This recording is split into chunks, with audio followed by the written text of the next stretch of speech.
Well, this one we put together today. Yeah, we did. This one is his tune, by the way. Yeah, this one's called, actually, this one sort of has a name.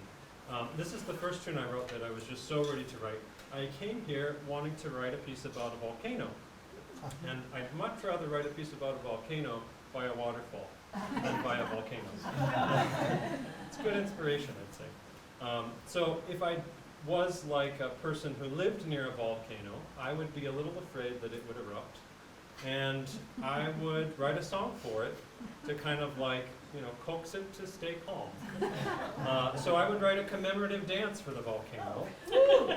And so this is what this kind of, it might be part of a larger piece eventually, but right now I'm calling it Volcano Dance, because this is, it's a celebration. Yeah. You ready? So we're going to set the groove for a minute.